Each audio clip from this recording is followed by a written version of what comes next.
Hello दोस्तों, स्वागत है आप सबों का आपके अपने YouTube channel success commerce classes में। तो आज के वीडियो में हम लोग क्लास 12 ईपीएस के लेसन नंबर 19 को करेंगे। इससे पिछले वीडियो में हमने लेसन नंबर 19 का पार्ट 1 कर लिया था।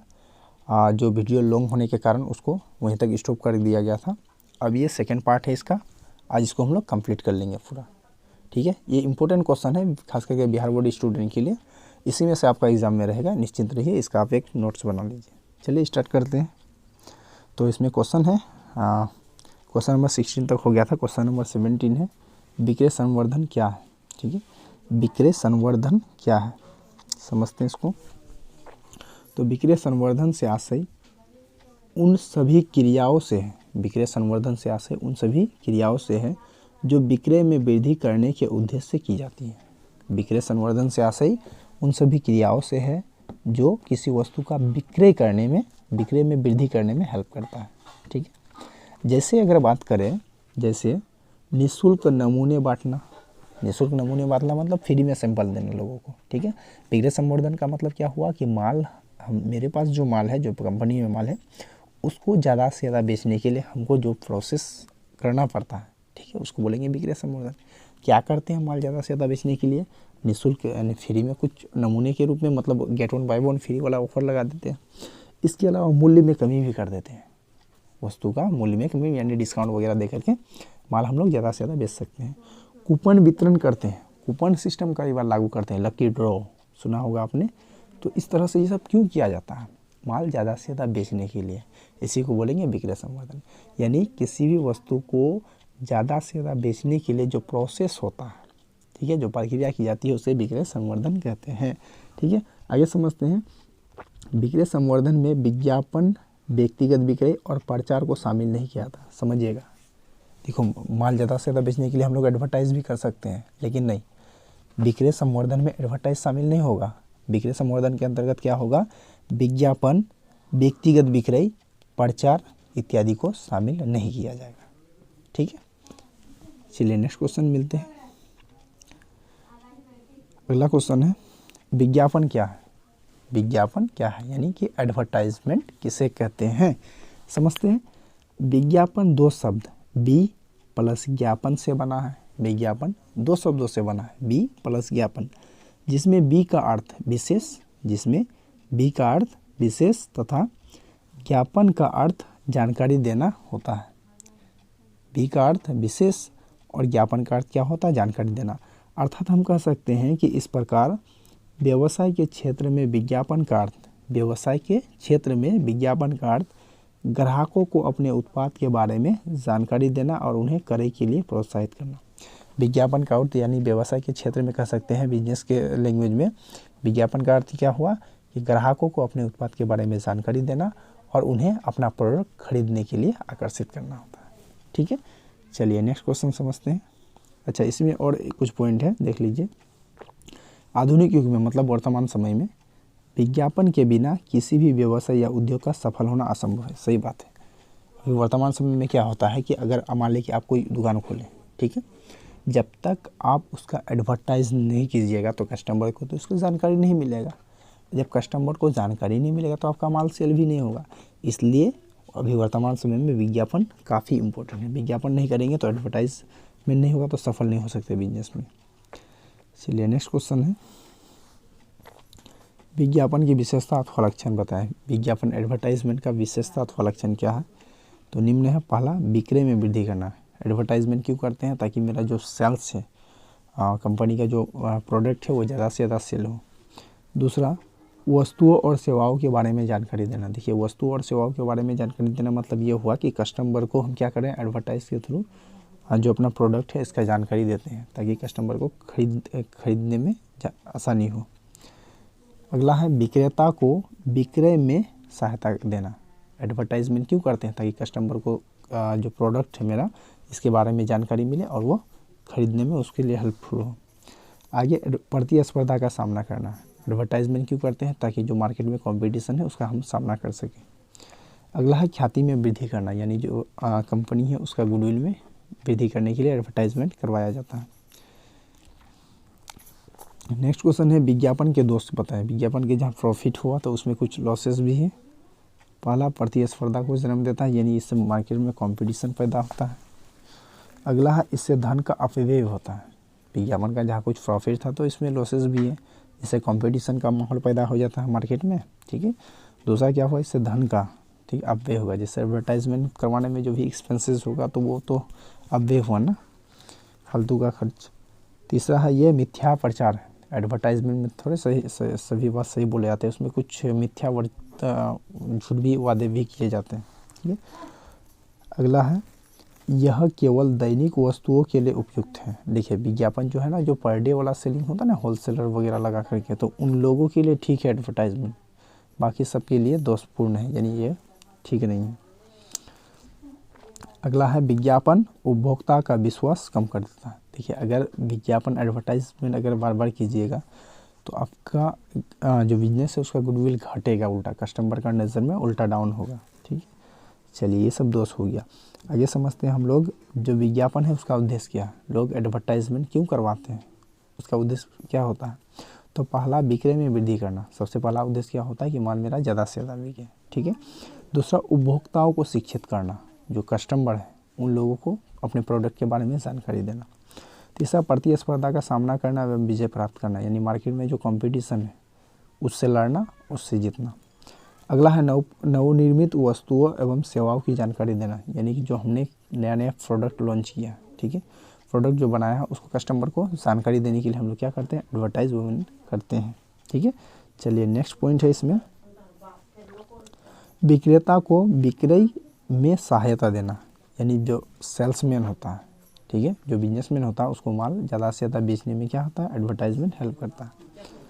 अगला है विज्ञापन और विक्रय संवर्धन में अंतर क्या होता है। एडवर्टाइजमेंट, विज्ञापन और विक्रय संवर्धन में अंतर, तो विज्ञापन और विक्रय संवर्धन में जो है अंतर वो निम्न है। पहला अंतर का आधार, फिर विज्ञापन और विक्रय संवर्धन। ठीक है। तो इन दोनों के बीच हम लोग अंतर समझते हैं। अंतर का आधार है अर्थ, यानी अर्थ के आधार पर इन दोनों के बीच में अंतर क्या है। तो पहला विज्ञापन उत्पाद की मांग का निर्माण तथा उसे बनाए रखने में सहायता प्रदान करता है। एडवर्टाइजमेंट से क्या होता है कि जो बिजनेस में, जो कंपनी में माल का डिमांड है मार्केट में, उसको बनाए रखने में हेल्प करता है। ठीक है। अगला है विक्रय संवर्धन, उपभोक्ता को अधिक से अधिक माल खरीदने के लिए प्रेरित करता है। विक्रय संवर्धन से क्या होता है कि कस्टमर को ज़्यादा से ज़्यादा माल खरीदने के लिए मोटिवेट किया जाता है, प्रेरित किया जाता है। ठीक है। नेक्स्ट पॉइंट है उद्देश्य के आधार पर इन दोनों के बीच में अंतर क्या होगा। इसका उद्देश्य, इसका मतलब विज्ञापन का उद्देश्य क्या होता है, उत्पाद और उत्पाद की अनुकूल छवि निर्मित करना। एडवर्टाइजमेंट का उद्देश्य क्या हुआ, जो मेरा प्रोडक्ट है उसका छवि निर्मित करना, कस्टमर के नज़र में अच्छा करने के लिए कि चलो बढ़िया क्वालिटी का। ठीक है। जबकि इसका उद्देश्य क्या होता है, विक्रय में वृद्धि करना होता है। विक्रय संवर्धन का उद्देश्य क्या होगा, माल ज़्यादा से ज़्यादा मेरा बिके, यही इसका उद्देश्य है। अब हरकत के आधार पर इन दोनों के बीच में अंतर समझिए। विज्ञापन केवल उत्पाद की ओर ले जाता है, विज्ञापन क्रेता को उत्पाद की ओर ले जाता है। एडवर्टाइजमेंट में क्या होता है कि जो एक सेल्समैन है अपने उत्पाद को कस्टमर तक पहुंचाता है। ठीक। जबकि विक्रय संवर्धन उत्पाद को क्रेता की ओर ले जाता है। विक्रय संवर्धन में क्या होता है कि एक जो बिजनेसमैन है अपना जो प्रोडक्ट है उसको कस्टमर को प्रोवाइड कराता है, कस्टमर की ओर ले जाता है। अगला है समय अवधि के आधार पर इन दोनों के बीच में अंतर, तो इसका प्रभाव लंबे समय में सामने आता है। एडवर्टाइजमेंट जैसे आज की है, थोड़े ऐसा जरूरी है कि आज कस्टमर भीड़ लग जाएगा दुकान में, नहीं, इसका रिजल्ट मिलता है थोड़े समय बाद। ठीक है, धीरे धीरे। जबकि इसका प्रभाव सीमित समय के लिए सामने आता है। जैसे एक देखिए ना मार्केट में होलसेलर प्रचार वगैरह कर रहा, तो उसका रिजल्ट तुरंत दिखता है। ठीक है, क्योंकि कस्टमर आकर के जमा हो जाते हैं परचेज करने के लिए। ठीक है, तो इसका रिजल्ट विक्रय संवर्धन में सामने सामने दिखता है। अब क्षेत्र के आधार पर इन दोनों के बीच में अंतर का बात करें तो विज्ञापन का क्षेत्र क्या होता है कि वो आपका विक्रय संवर्धन से थोड़ा बड़ा होता है। ठीक है, जबकि विज्ञापन की तुलना में विक्रय संवर्धन का क्षेत्र सीमित होता है। विज्ञापन का तुलना में विक्रय संवर्धन का क्षेत्र थोड़ा सीमित होता है, छोटा होता है ये। ठीक है, चलिए उसके बाद नेक्स्ट पॉइंट है, नेक्स्ट क्वेश्चन, प्रचार क्या है। काफ़ी इंपॉर्टेंट क्वेश्चन है ये आपका। ठीक है, चलिए समझते हैं। प्राय लोग विज्ञापन और प्रचार दोनों को एक ही समझ लेते हैं। जिसे हम लोग क्या करते हैं, विज्ञापन को और प्रचार को एक ही समझ लेते हैं। देखिए दोनों में अंतर है। विज्ञापन मतलब क्या होता है कि कोई भी कंपनी अपने वस्तु का बेचने के लिए जानकारी देता है। प्रचार का मतलब क्या होता है, वो मतलब देश दुनिया का जानकारी देता है। अंतर है, थोड़ा समझते हैं, परंतु दोनों में अंतर है। विज्ञापन और प्रचार दोनों में अंतर है। प्रचार के अंतर्गत सूचनाओं, नीतियों, नियमों और समाचारों को प्रसारित किया जाता है। प्रचार के अंतर्गत क्या होता है कि सूचना, नीति, नियम मतलब देश में कहाँ क्या घटना घटा है, इस सबको प्रसारित करते हैं। इसका उद्देश्य जनसाधारण मतलब आम पब्लिक तक अपने विचारों को पहुंचाना है, चाहे वह उनके विचारों से प्रभावित हुआ हो अथवा नहीं। प्रचार का उद्देश्य क्या होता है कि जो देश की घटना है, देश विदेश की, उन घटनाओं को लोगों तक पहुंचाना है, चाहे लोग इनसे प्रभावित हुआ हो अथवा नहीं। ठीक है, विज्ञापन और प्रचार में काफ़ी अंतर है। विज्ञापन माल बेचने के लिए किया जाता है, माल बेचने के लिए कस्टमर को जानकारी देता है, जबकि प्रचार का उद्देश्य क्या होता है, देश विदेश का जो भी सूचना है वो लोगों तक पहुंचाना। ठीक है, चलिए उसके बाद नेक्स्ट है विज्ञापन और प्रचार के बीच में अंतर क्या होगा। ठीक है, अंतर निम्न है, काफ़ी इंपॉर्टेंट क्वेश्चन है ये। अंतर का आधार विज्ञापन और प्रचार। तो पहले हम लोग उद्देश्य के आधार पर इसका अंतर समझते हैं।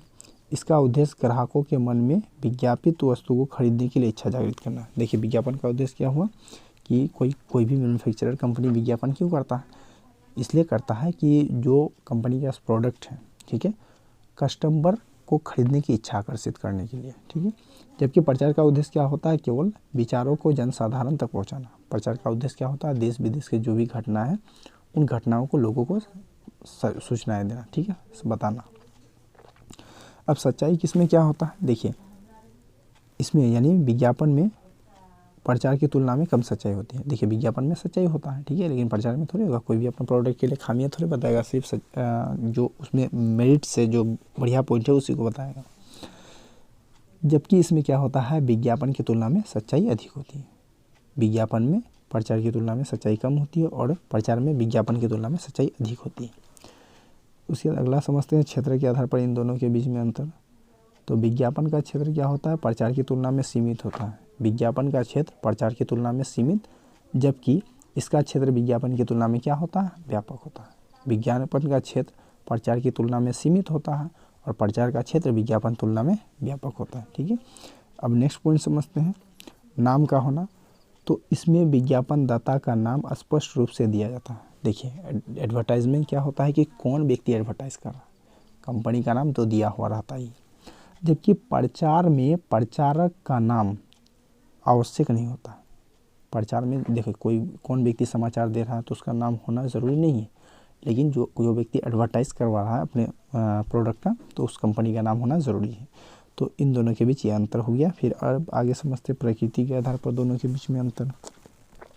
तो विज्ञापन का स्वरूप अपील है, जबकि प्रचार का स्वरूप क्या होता है, समाचार होता है। विज्ञापन का स्वरूप क्या, अपील है, मतलब विज्ञापन के अंतर्गत लोगों से अपील किया जाता है अपने प्रोडक्ट को खरीदने के लिए। प्रचार का उद्देश्य क्या होता है, समाचार का प्रसारण करना, यानी जो भी सूचना है लोगों तक पहुंचाना। इन दोनों के बीच में अंतर हो गया। चलिए आगे नेक्स्ट समझते हैं, व्यक्तिगत विक्रय क्या होता है। ये देखिए काफ़ी बार एग्जाम में क्वेश्चन आ चुका है, व्यक्तिगत विक्रय क्या होता है समझते हैं। व्यक्तिगत विक्रय की वह विधि है, व्यक्तिगत विक्रय की वह विधि है जिसमें क्रेता और विक्रेता दोनों आमने सामने होते हैं। व्यक्तिगत विक्रय की वह विधि है जिसमें माल खरीदने वाला व्यक्ति और माल बेचने वाला व्यक्ति दोनों आपस में फेस टू फेस होते हैं। ठीक है, विक्रेता द्वारा क्रेता के समक्ष माल बेचने वाला माल खरीदने वाला व्यक्ति के समक्ष वस्तुएं प्रस्तुत की जाती है और क्रेता को संतुष्ट किया जाता है। व्यक्तिगत विक्रय किसको कहेंगे, वह विक्रय जिसमें माल खरीदने वाला व्यक्ति और बेचने वाला व्यक्ति दोनों आपस में फेस टू फेस रहते हैं और यह बेचने वाला व्यक्ति माल खरीदने वाले व्यक्ति को माल अपना सुपुर्द कर देते हैं और वो खरीदने वाला व्यक्ति को संतुष्ट करता है। ठीक है, तो यहीं तक ये चैप्टर ख़त्म हो जाता है। इससे पहले फर्स्ट पार्ट हो गया, ये सेकेंड पार्ट यहीं तक कंप्लीट होता है। पूरा चैप्टर हो गया आपका। तो जो भी इंपॉर्टेंट क्वेश्चन बनता था आपका एग्ज़ाम में, इसी में से आपका एग्ज़ाम में होगा। तो आप इसका एक अच्छा सा नोट्स तैयार कर लीजिए। ठीक है, आपको बने बनाए नोट्स चाहिए तो आप कमेंट करके ज़रूर बोलें, ज़रूर मिल जाएगा। आज के वीडियो में बस इतना ही। वीडियो अच्छा लगे तो लाइक, शेयर और कमेंट जरूर करें। यदि आप हमारे चैनल में पहली बार हैं तो चैनल को सब्सक्राइब जरूर करें। Thanks for watching.